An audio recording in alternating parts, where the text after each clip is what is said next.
Pada akhir abad ke-19 dan awal abad ke-20, sebuah kebijakan terkenal yang bernama Manifest Destiny atau program ekspansi Amerika Serikat menuju timur dapat dikatakan sangat berhasil.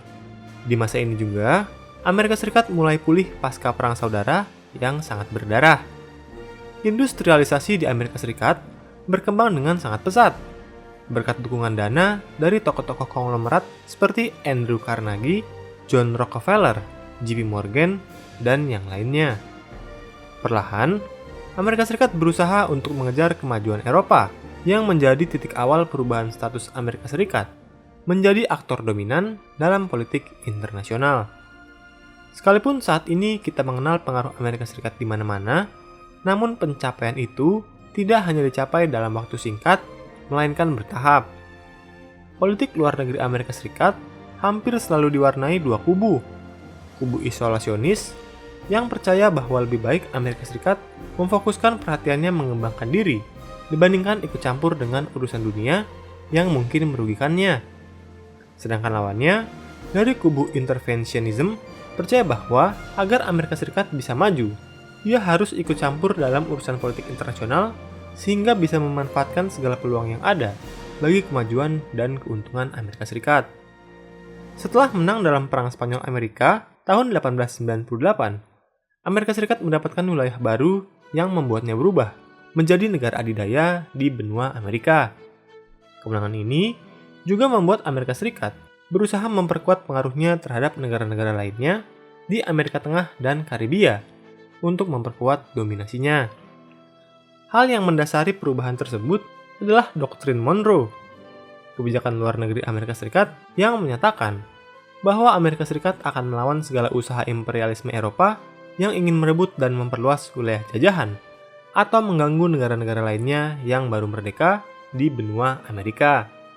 Intinya, kebijakan ini menjadikan Amerika Serikat sebagai tuan rumah sekaligus pelindung Amerika Latin dari imperialisme Eropa yang secara militer jauh lebih kuat. Mengapa demikian? Karena Amerika Serikat memiliki motif mempertahankan kepentingan ekonomi dan politiknya di Amerika Latin. Faktor tersebut membuat Amerika Serikat beberapa kali terlibat dalam intervensi militer di Amerika Tengah dan Karibia, yang di kemudian hari dikenal sebagai Banana Wars. Mengapa dinamakan Banana Wars? Apakah karena para minions lagi rebutan pisang? Ataukah karena paid promote dari sang pisang? Kayaknya nggak mungkin deh. Atau mungkin ya? Istilah pisang dipakai guna menggambarkan konflik ini terjadi karena masalah kepentingan ekonomi di wilayah Amerika Tengah dan Karibia, di mana pisang yang termasuk dalam tanaman tropis dapat tumbuh di wilayah tersebut. Pada periode ini, Amerika Serikat menjalin hubungan baik dengan para pemimpin yang setuju untuk melindungi kepentingan Amerika Serikat di negaranya. Sebagai imbalan, Amerika Serikat berperan sebagai pelindung pemerintahannya dari ancaman pemberontakan dan serangan negara asing. Kedengarannya cukup win-win solution ya, apalagi kondisi negara yang baru merdeka saat itu biasanya memang tidak stabil. Ada juga kebijakan dolar diplomasi yang diterapkan Amerika Serikat di masa pemerintahan Presiden William Howard Taft yang bertujuan untuk memperkuat pengaruh Amerika Serikat kepada negara Amerika Latin lewat bidang ekonomi. Contoh penerapannya adalah mengajak lebih banyak negara-negara Amerika Latin untuk mengambil pinjaman luar negeri dari Amerika Serikat. Selain itu, Amerika Serikat sering menanam investasi luar negerinya di Amerika Latin agar memberikan keuntungan baik untuk negaranya atau negara-negara mitranya. Tidak mengherankan jika banyak rakyat dan perusahaan Amerika Serikat yang berniat membuka berbagai jenis usaha barunya di negara Amerika Latin, di mana pemerintah Amerika Serikat bertanggung jawab untuk melindungi rakyat dan kepentingan ekonominya dari banyak ancaman. Hal inilah yang menjadi alasan utama mengapa Amerika Serikat harus melakukan intervensi militer saat negara di Amerika Latin mengalami perang saudara. Stabilitas nasional adalah salah satu prinsip menjalankan bisnis dan meningkatkan profit bagi Uncle Sam. Salah satu contoh nyatanya adalah perusahaan dagang milik Amerika Serikat yang bernama United Fruit Company. Perusahaan ini memperdagangkan buah-buahan dari berbagai perkebunan buah yang mereka dirikan di negara-negara Amerika Tengah dan Karibia. UFC memiliki pengaruh yang sangat besar di Amerika Tengah, bahkan dapat mempengaruhi politik dan pemerintahan dari suatu negara agar mau mengikuti kepentingan ekonomi perusahaan. Saat kepentingan ekonomi sedang terganggu atau terancam, UFC bisa saja meminta Amerika Serikat untuk mendatangkan militernya dengan tujuan mengamankan perdagangan komoditas buah di bawah kontrol mereka.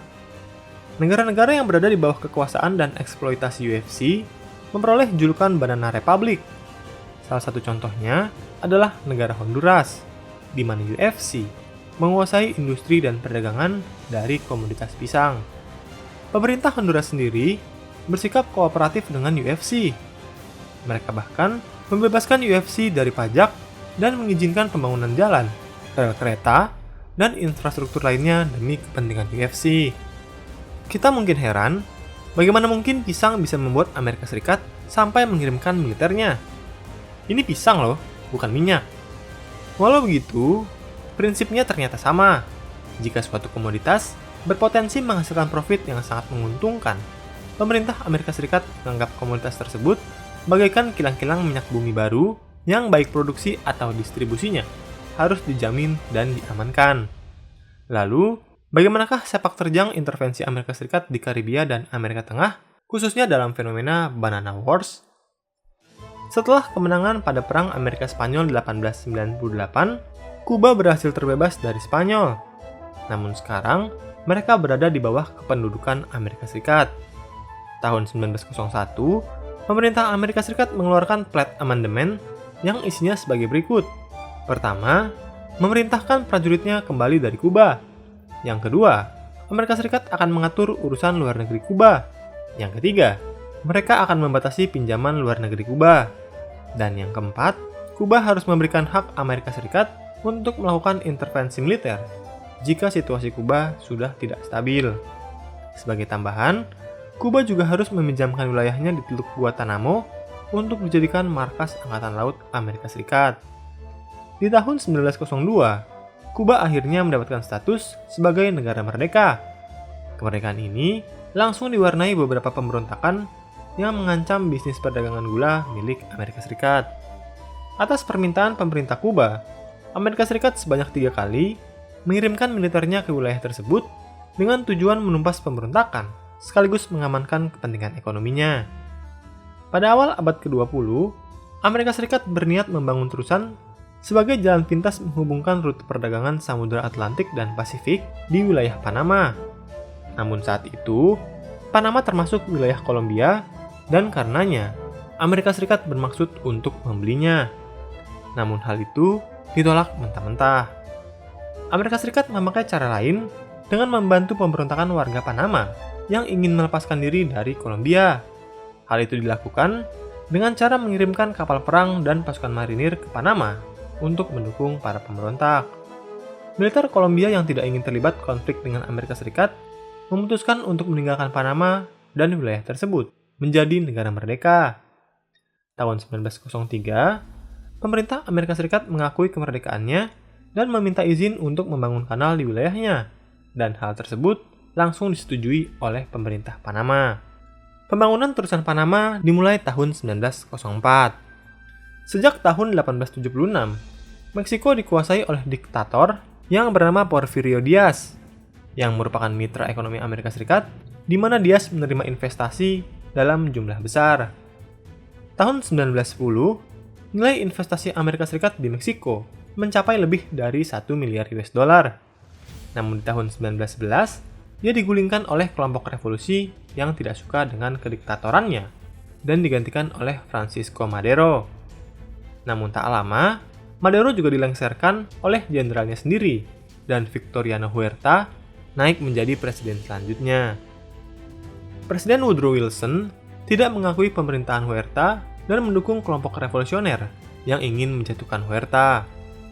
Di tahun 1914, Amerika Serikat juga memperoleh kabar bahwa kapal kargo Jerman berlayar menuju pelabuhan Veracruz untuk memberikan suplai senjata menuju Meksiko. Akhirnya, Wilson mengirimkan tentara dan kapal perangnya untuk menguasai Veracruz dan memutus jalur suplai tentara Jerman. Pasukan ini dengan mudahnya menguasai pelabuhan dan menduduki wilayah tersebut hingga November 1914.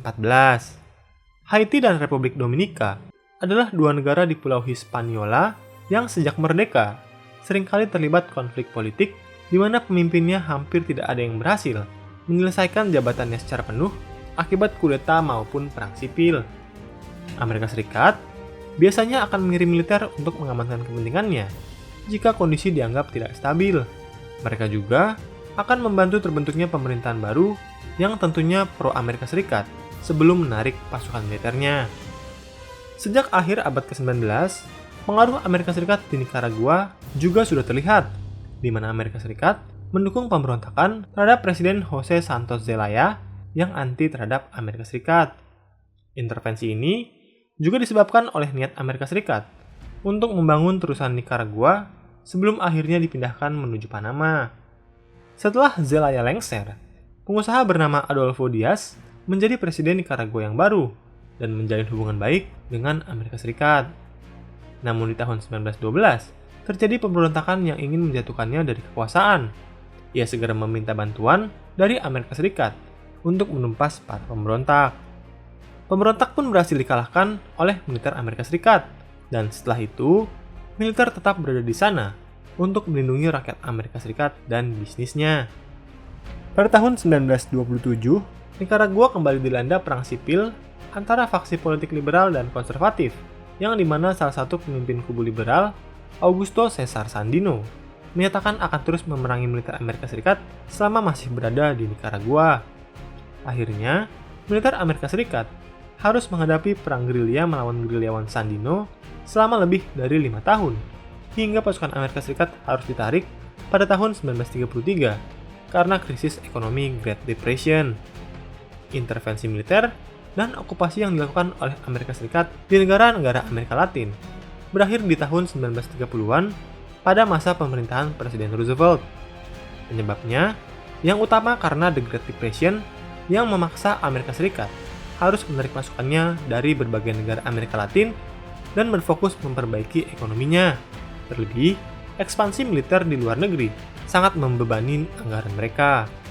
Roosevelt sendiri memakai pendekatan baru guna menjaga relasi Amerika Serikat dengan negara-negara Amerika Latin lewat Good Neighbor Policy yang diterapkan tahun 1933. Kebijakan ini membuat Amerika Serikat menghentikan intervensi militer, beralih menjadi menjalin hubungan baik di Amerika Latin, khususnya melalui kerjasama ekonomi.